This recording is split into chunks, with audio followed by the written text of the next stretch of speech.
Assalamualaikum students, how are you all? I hope you all will be fine.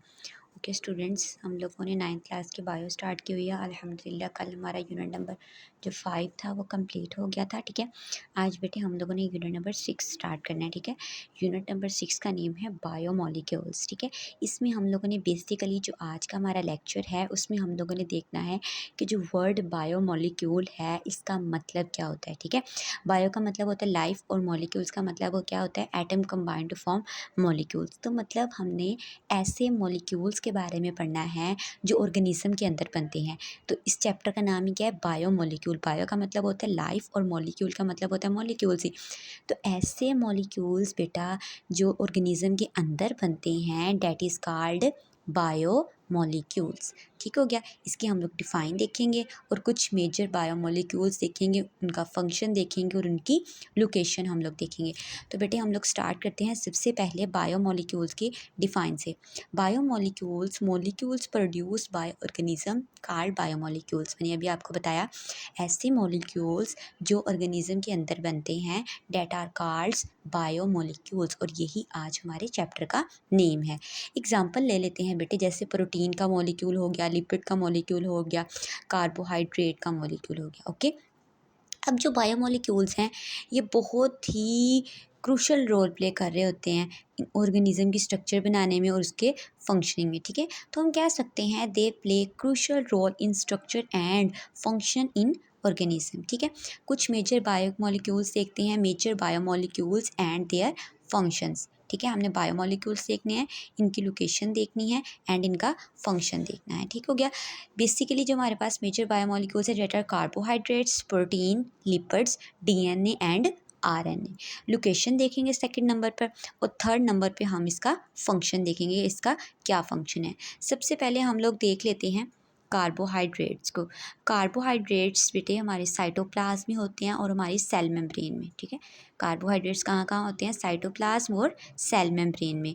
अब इसका function क्या है, carbohydrates हमें प्रोवाइड करते हैं एनर्जी। तो हम कह सकते हैं carbohydrates are source of energy and energy storage. और कुछ हद तक जाहिर सी बात है जब वो खुद एनर्जी बना रहे हैं तो अंडरस्टूड बात है वो एनर्जी को अपने अंदर स्टोर भी करेंगे।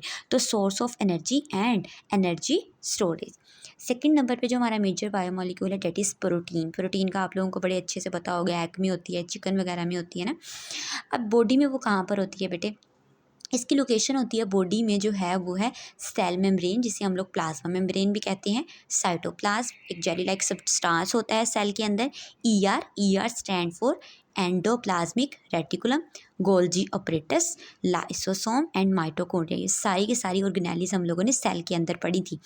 अब बेटे जो हमारे पास प्रोटीन है सेकंड नंबर पे मेजर बायोमोलिक्यूल, इसका काम क्या है, एक्ट एज अ एंजाइम। ठीक है, जितने भी एंजाइम होते हैं वो प्रोटीन इन नेचर होते हैं, जितने भी हार्मोन्स होते हैं प्रोटीन से मिलके बनते हैं वो। ठीक है, act as an enzyme, hormone are proteins, control are traffic cell membrane. Third पे बेटे हमारे पास लिपिड्स। लिपिड्स बेटे सेल मेम्ब्रेन में होते हैं, साइटोप्लाज्म में होते हैं। अगर इनकी लोकेशन की बात की जाए तो एनर्जी को स्टोर करते हैं।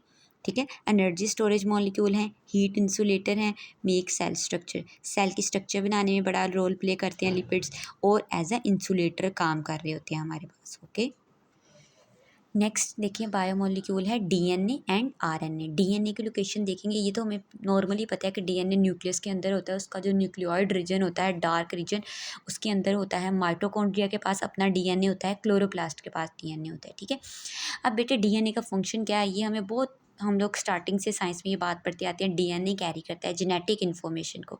ठीक है, मतलब एक से दूसरे में जो इन्फॉर्मेशन ट्रांसफ़र हो रही होती है, विरासती जिसे बोलते हैं आप लोग उर्दू में, तो हम कह सकते हैं carry genetic information for development and function of organism. Next है बेटे हमारे पास आरएनए। आरएनए न्यूक्लियस के अंदर होता है, राइबोसोम के अंदर होता है और साइटोप्लाज्म के अंदर होता है। और आरएनए का बेसिकली काम क्या होता है, प्रोटीन बनाना। अब वो प्रोटीन कैसे बनाता है, carry genetic information from DNA. सबसे पहले वो डीएनए की इन्फॉर्मेशन आती है आरएनए के पास, और राइबोसोम उस इन्फॉर्मेशन को यूज़ करते हुए उसके अकॉर्डिंग क्या तैयार करता है, प्रोटीन तैयार करता है। ठीक है, अब बेटा कुछ ड्राई मैश दिया हुआ है, ड्राई मैश बायोमोलिक्यूल का दिया हुआ है। अब वो कहता है कि बायोमोलिक्यूल का जो ड्राई वेट होता है ना वो 93% है। Biomolecule make 93% dry weight of protoplasm. ये जो प्रोटोप्लाज्म वर्ड है ना, ये इसमें कौन सी दो बातें आती हैं, ये एमसीक्यूज के तौर पे बड़ा पूछा जाता है, बड़ा इंपॉर्टेंट है। प्रोटोप्लाज्म में आता है एक तो हमारा साइटोप्लाज्म प्लस न्यूक्लियस। साइटोप्लाज्म और न्यूक्लियस को जब हम प्लस करते हैं तो इक्वल टू प्रोटोप्लाज्म, और ये सेल मेम्ब्रेन के बाहर होता है, मतलब प्लाज्मा मेम्ब्रेन के बाहर होता है। ये ड्राई वेट की बात की, ये बात याद रखिएगा, बोर्ड में अगर आपको एमसीक्यूज आता है तो ड्राई वेट के अकॉर्डिंग ही आपने उसको चूज़ करना है। अब कुछ बायोमोलिक्यूल्स उसने दिए हैं, जैसे प्रोटीन हमने अभी पढ़ा, nucleic acid, carbohydrate, nucleic acid में डीएनए एंड आरएनए आ जाता है, कार्बोहाइड्रेट्स पढ़े, लिपिड्स पढ़ा। अगर प्रोटीन का ड्राई वेट देखा जाए प्रोटोप्लाज्म के अंदर तो वो 50% है, न्यूक्लिक एसिड का अगर ड्राई वेट देखा जाए तो वो 18% है, कार्बोहाइड्रेट का देखा जाए तो वो 15% है, और अगर बेटे लिपिड्स का ड्राई वेट देखा जाए प्रोटोप्लाज्म के अंदर तो वो है 10%। क्लियर हो गया यहाँ तक। नेक्स्ट बेटे कुछ डिफाइंस हैं।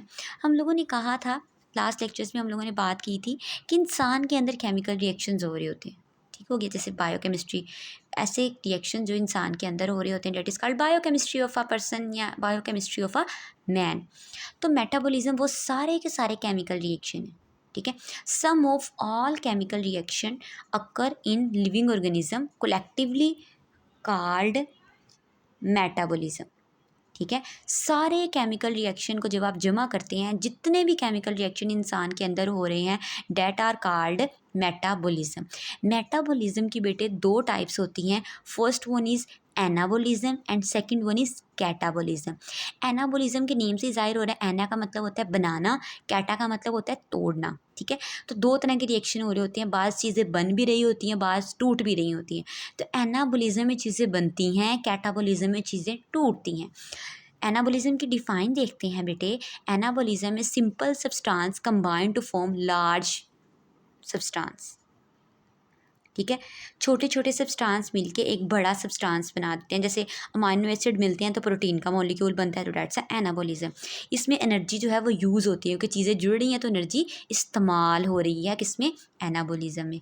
नेक्स्ट है कैटाबॉलिज्म। कैटाबॉलिज्म में क्या होता है, लार्ज सब्सटेंस जो हैं वो broken into smaller substance, large substance छोटे सब्सटेंस में टूट जाते हैं, ठीक है, और इसके नतीजे में एनर्जी क्या होती है, रिलीज़ होती है। बेटे ये आज का हमारा टॉपिक था यूनिट नंबर 6 से रिलेटेड। अगर आपका कोई क्वेश्चन हो, आपका कोई भी क्यूरी हो, तो काइंडली वो कमेंट में राइट डाउन कर दीजिएगा। Okay, thank you so much.